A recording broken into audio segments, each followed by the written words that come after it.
পরান্ত পরান্ত বিকালে দিয়ে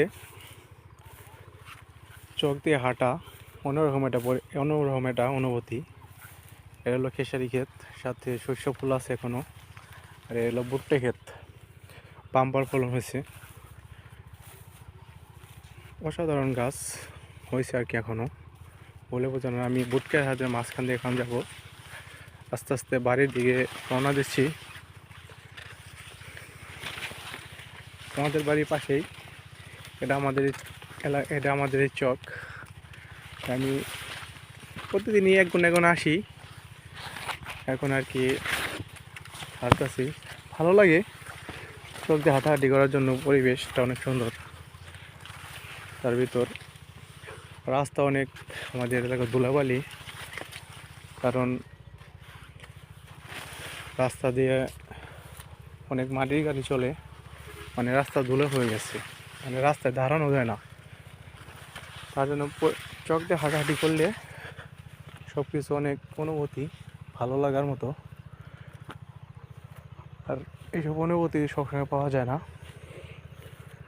আর এখন একটু ঠান্ডা ঠান্ডা আবহাওয়া, ভালো লাগে আবহাওয়াটা। এই কদু ক্ষেত, মিষ্টি কুমড়া, এটাতে আলি পেঁয়াজ,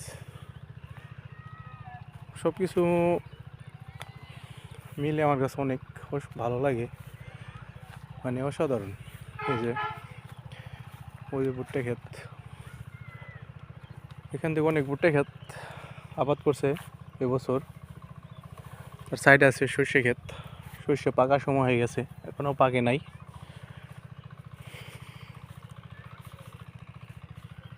এত সুন্দর পরিবেশ, আপনাদের কি বলে বোঝাবো, বোঝানোর মতো ভাষা আমার নেই।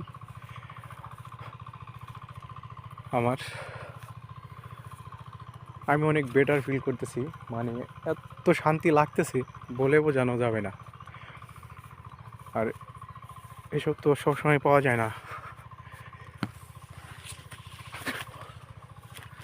আর আপনাদের জন্য শুভকামনা রইল, আপনারা আসবেন, আপনারা একটু চক দিয়ে হাঁটাহাঁটি করবেন, দেখবেন আপনাদেরও ভালো লাগবে।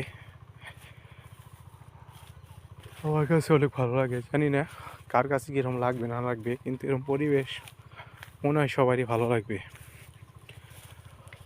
আর আর কিছু বলবো না, আজ এই পর্যন্তই। অনেক সুন্দর লাগলো, বিকালটা অনেক সুন্দর কাটলো আমার।